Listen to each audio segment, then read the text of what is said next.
everybody, Danny Griffin with another Monday Mojo, brought to you by freethinkingtools.com. From caring comes courage, Lao Tzu, the ancient Chinese philosopher.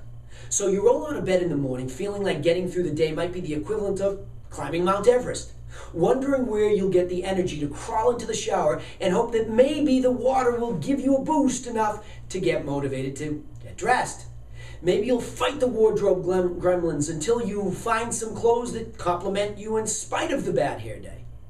Sounds a bit depressing, doesn't it? But for many of us, this is just the start of grinding through the day. If you don't believe me, then take a look around at all the zombies packed into the long line of commuters on their way to work. Not many of them are singing in the car, are they? Most of them will arrive at work perhaps even a few minutes late and start going through the motions. So, what happened to us? Why is it such a grind every day?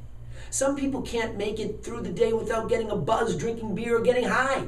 This past week alone, a reporter followed a bunch of Chrysler factory workers doing just that during a lunch break and returning to work to stumble through the last 3 hours of their shift. Now, they certainly don't represent the whole Chrysler workforce, but they do represent a bigger issue. Why don't they care? Don't they realize what a blessing it is that Chrysler even exists at this point? Aren't they thrilled that their jobs, good jobs at that, are even available at the expense of the American taxpayer? Maybe you all need to visit me in Boston and we can retrace the steps of those that fought for the right to be independent and free.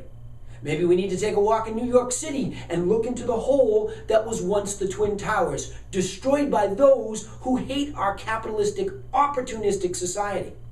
Well, maybe it's been a bit too good for too long, for enough people to take it for granted. I bet there are a whole bunch of people that still care enough, who'd love to drive to Detroit and replace anybody that's not convinced they should care about having a great job to go to every day. Working hard makes anybody feel like a productive part of society, and it's almost better than the apple a day remedy.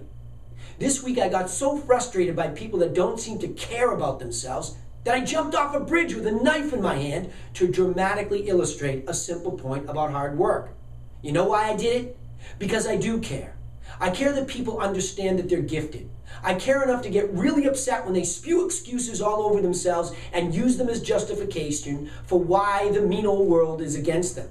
I care enough to wake up inspired to challenge them to their core, to effectively pull the fire alarm inside each one of them so that they realize they're wasting away. So, what do you care about? Stop saying nothing. Hey, this is Danny Griffin with another Monday Mojo brought to you by freethinkingtools.com, reminding you to think and thrive. We'll see you next time.